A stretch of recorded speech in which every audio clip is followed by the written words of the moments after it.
So I'm sorry if that reflects during the talk. I'm just kidding. It's great. All right, TensorFlow.jl. What is it? Well, here's what it is. If you'd like to follow along, you can just type in those simple commands at the top. Package.add TensorFlow will get you all set up. So I'm going to talk about what TensorFlow is, a bit about how do you use TensorFlow, a little bit about how TensorFlow.jl is implemented, and then, time allowing, work through a small real example. All right, so first up, why TensorFlow? Sorry if you saw my workshop yesterday. I'm going to repeat some of that. So let's look at the TensorFlow GitHub page. All right. It is sitting here at 61,377 stars, which is pretty good. What is Julia these days? All right, it's up there. So TensorFlow has all the manpower. OK. So TensorFlow has all the manpower of Google behind it. So here's an interesting, mostly true anecdote from my own life. So I was interning at Google last year in the same floor as Google Brain. And Jeff Dean, the leader of Google Brain, was there at the same time. And I was getting some espresso. And I got the last espresso that we had in the machine. And Jeff Dean was right behind me. And he said, oh no, without this coffee, how am I going to launch this new TensorFlow I've been thinking about? Because this is just the time that he was conceiving of it. So in reality, this was two separate events. One time, he did run out of espresso because of me. And another time, he said he was starting to think about a new machine learning framework that Google should use to replace their old, really difficult to use model. And at the time, it was only meant to be for Google's own use. But then they decided, why not open source it? And really soon after they did open source TensorFlow, it started to become a bit of the de facto standard.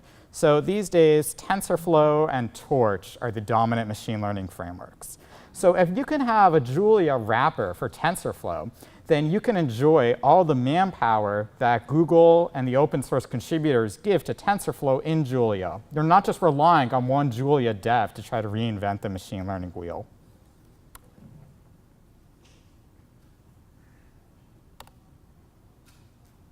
And I did show you. OK, so TensorFlow, it's got a Python API. Why would you want to use the Julia API when there's already a Python API? I'll give you at least 3 reasons. One is TensorFlow is Julia's multiple dispatch system. A second is Julia's macro system. And the third is Julia's just-in-time compiler. And I think when you add these up, you can make a really nice interface to TensorFlow that is at least as good, and I would argue better than the Python API. So I think at this point, the most convenient interface to TensorFlow is actually the Julia API.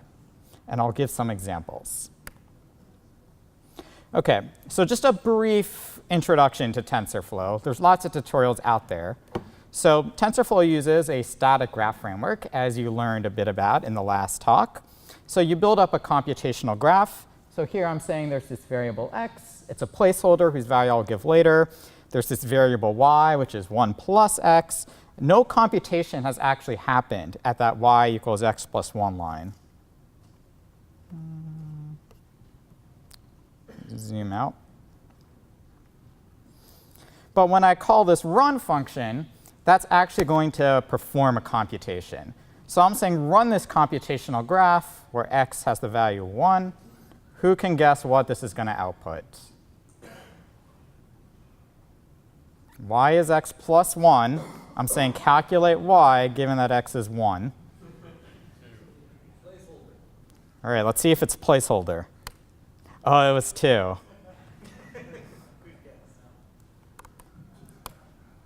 Yep. OK. let's try a bit more complicated example. So this first line is just setting to reset the model, just so I can give each example independent of the other examples without anything getting messed up. So you'll notice this macro in front of my model now at TF, standing for TensorFlow. And this is going to cause some magic to happen. So here's my model. Let's run that. OK, so I built up a small computation graph. It's got 3 nodes. It's got x, which is holding this constant. It's got y, which is x plus 1. It's got z, which is the sine of y. I'm just going to lower this a little bit. Oh, thank you. There we go. Thank you. Awesome. I get an error when I do that with the sine function. The sine does not accept keyword arguments. You need the very latest TensorFlow. Very latest. Check out or let it update? Just update. All right. Let us visualize our static computation graph with this visualize function. It's working.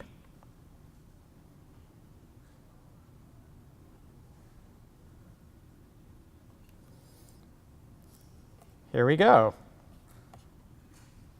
So this is TensorBoard, the visualization framework that ships with TensorFlow, which TensorFlow.jl will automatically utilize with this visualize function. So you can see here's my static computation graph. It's got this y node, and it's got this z node. But wait, where did those names come from? How did TensorBoard know to call one node in my graph y and one node z? Well, it's because that was the name of the Julia variable that was used to store those nodes. And it's because of this TensorFlow macro that was able to happen. Let's look at what I would have to do in Python to get something like that.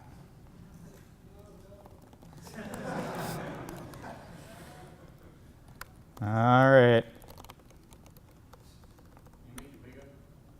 I don't know. Can I? Yes. Well, I got to pass in this name keyword. How do I do that with plus? I don't know. That's not going to work. Nope, I've got to do tf.add. Well, that's annoying, because now this doesn't really look like normal Python code, does it? It looks like this weird domain-specific language. I can't use plus. I got these keyword arguments. This just looks like Julia code. That wasn't necessary. But thank you. All right. So here's a problem. My friends use the Python API.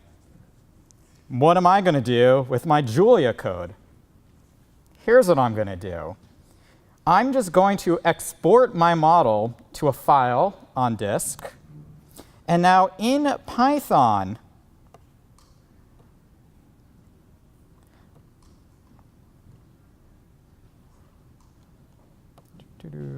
so here we are in Python. I'm going to import that model. So you see I made a variable z here. I'm just going to grab z now in Python and run it. And indeed, that is the result of this, I hope. Yep. So you can freely share models and variables between Julia and Python versions of TensorFlow. OK. What is so great about using multiple dispatch? Here's a function in Julia. Got my f of x. It's the sine of x. Looks like a normal Julia function. I can call it on a Julia value. That works. All right, now I'm going to call it on a TensorFlow node. So constant 2.0, constant means create a TensorFlow variable.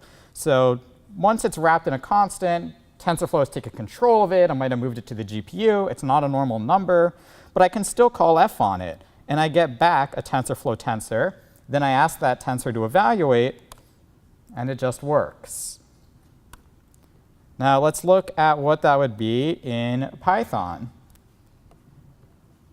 So here, maybe I want to use numpy. So I've defined my g function, does the same thing. All right, well, it's numpy, so that'll work with a number.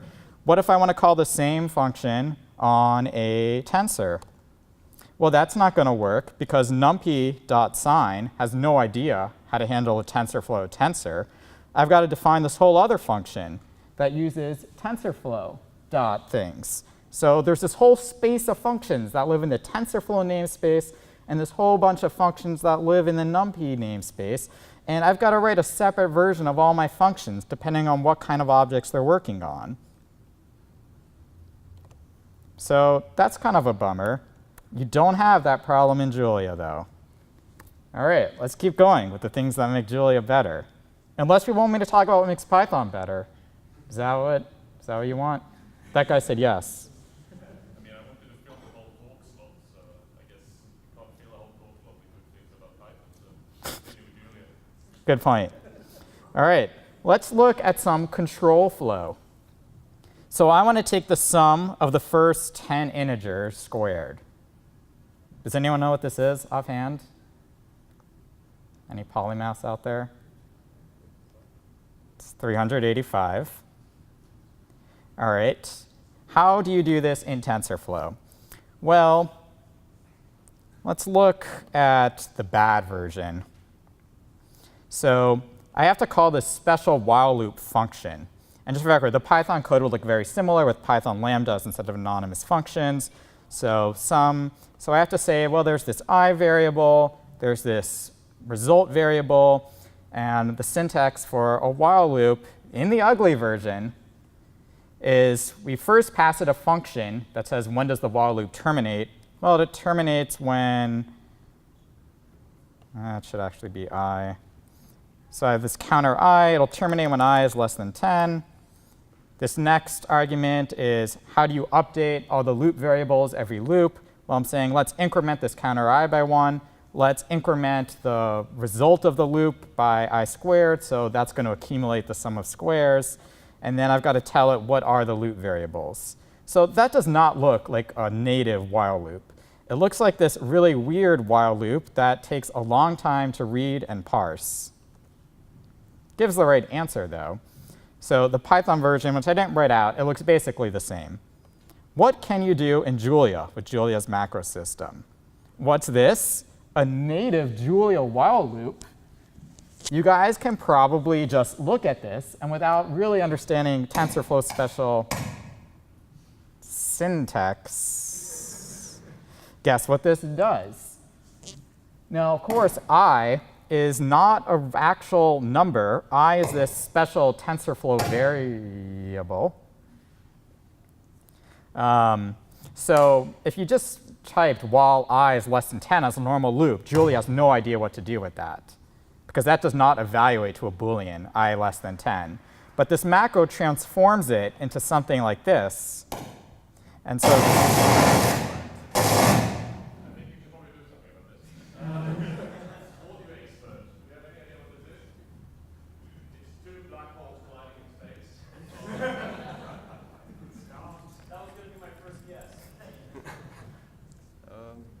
don't know. Do we have any clue? Do we have a backup mic? Okay, let's continue for a little while. Let's hope for the best without deafening everyone. I'll be outside looking for a backup mic in case there is one. Yeah, please continue. all right, I'm going to continue. Starting now. Here, all right, you got your very natural while loop. That just works. So you can actually have control flow in a static graph framework. It is a little more difficult, but still possible. All right, I'm going to talk a bit about the internals. So TensorFlow.jl is a wrapper around TensorFlow, which is mostly a C library. TensorFlow.jl relies on a bit of the functionality of the TensorFlow Python library. So it will farm out some operations to Python. 95% relies on just the C code. That's going to change soon. Soon it'll be entirely based on the C layer. But you might say, well, if you're writing a wrapper, it's always going to be behind upstream TensorFlow. So your Python friends are going to be using the latest and greatest features of TensorFlow, and you're going to be waiting for me, the lone grad student maintainer. My name's John. I'm a PhD student at MIT, by the way, to implement all the new functionality. That doesn't sound great. But we have code that will automatically import all core TensorFlow operations into the wrapper with no additional work. So TensorFlow defines 323 operations, and it grows with every new TensorFlow version. And if I had to manually wrap all of that, that would be a lot of work, and I would never graduate. I will never graduate anyways, but for good reasons. So let's look at some of the automatic code that was generated. Oh, I don't expect you to be able to read this, but this file of automatically imported operations, if you can read the line number, is 19,607 lines and takes about 3 minutes to precompile. So that's the effort that would have been taken if not for the ability to automatically generate the code for every Python operation. So if you want to be able to access some of the obscure TensorFlow ops, like fake quant with min-max vars per channel gradient, I don't know if anyone can guess what that computes. I have no idea. Then you can. It just lives in the ops module. And in fact, the doc strings are automatically imported as well. Autocomplete. No. I'm not going to manually type that whole name again.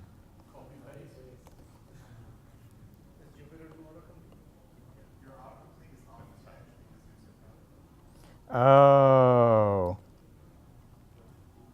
Well, OK.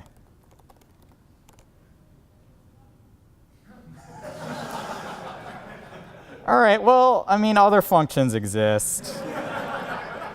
Here we go. We got sign. So that's pretty good. All right, so in my last 10 minutes, I'm just going to show you a bit of a real example. I don't have time to explain like every line, but this should just kind of give you the idea. So this is an MNIST trainer. So I've got this little MNIST loader, which is just a helper that provides batches of MNIST data with their labels. So MNIST is just some handwritten digits with the label of what digit is. So it's a common test bed for machine learning. So that defines this data loader class. So here, I make myself a TensorFlow session. And I've got some helper functions to make some of the variables I'll need, the weights that are going to be trained. Exact details aren't important. So here, I've got a block of TensorFlow. So notice the TF macro, it can apply to a whole block. So all of these nodes are automatically going to be named correctly. Any control flow in a TF block is automatically going to reduce to the correct TensorFlow version. So I'm going to build up my neural network. So I'm going to say X, that's the placeholder that's going to hold my input digits. Y is my placeholder that's going to hold the labels. And now these are all going to be different weights for the layers in my neural network. So I've got a convolutional layer. I've got a bias.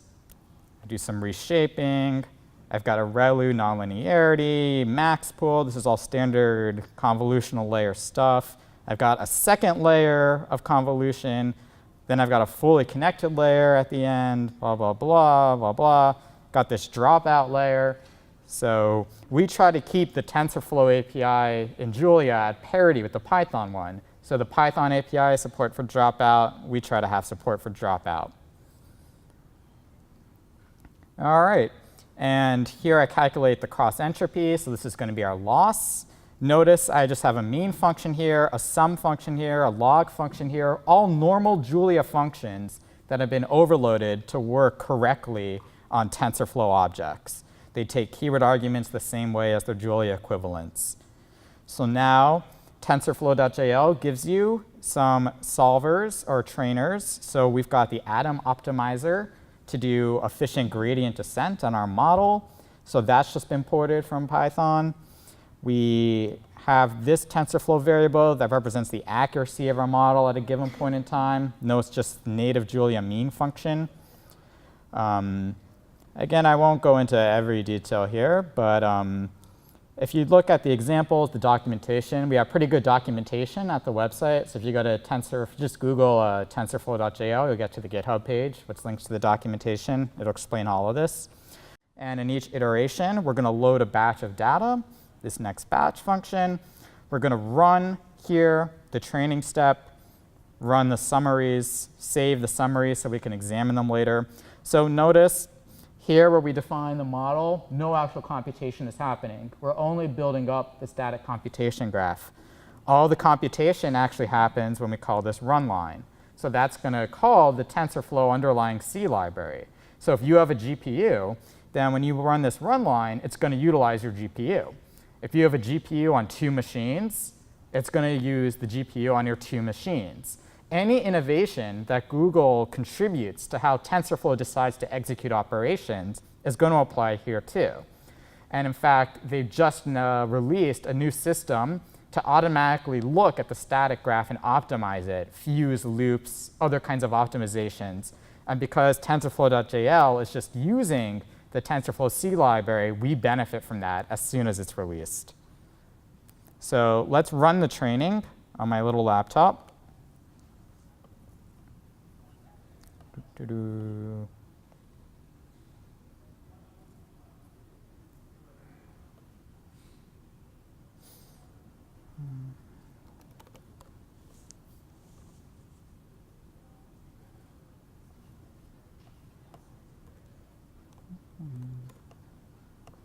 One second. Still going.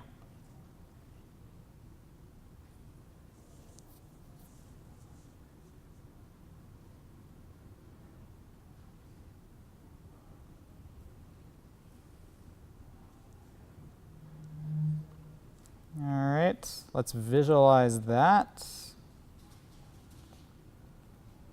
So here we can look at the results in TensorBoard. So sorry, I forgot to delete the results of the first run, so it's showing 2 overlapped runs, but you can just look at like the top line for what happened in the last run. So I asked TensorFlow to save the accuracy during each iteration of training in this bottom graph. So you can see iteration 0, accuracy is about 20%. By iteration 120, it's getting about 90%, and it pretty much tops out at 100% by 200 iterations. So by using TensorFlow.jl, you get all of this work that Google engineers have put into things like TensorBoard. So imagine how much work it would be for one person writing their own deep learning library for Julia to write something like this. That'd be a ton of work. But it's like hundreds of man-hours went into having really good visualization right out of the box, and you can benefit from that by using the wrapper. All right, so that's the core, what I wanted to say. So I want to thank Ox in a Box, who I think his real name is Lyndon White, but I'm not sure. He's contributed a lot. If you're here in the audience, stand up and receive accolades. He's in Australia. OK. The other contributors who have submitted a lot of patches to TensorFlow.jl over the last few years, different members of Google Brain have been pretty responsive to me when I needed them. So I've had to file like, I don't know, like 20, 30 different bug reports against upstream TensorFlow. That's what happens when someone seriously tries to use a second language. I don't think there are any other languages besides Python that I've tried to build as serious a front end as Julia, so that shook out a lot of bugs that they had missed. All right, so I think we have about 5 minutes left, and I'll save that for questions. Thank you.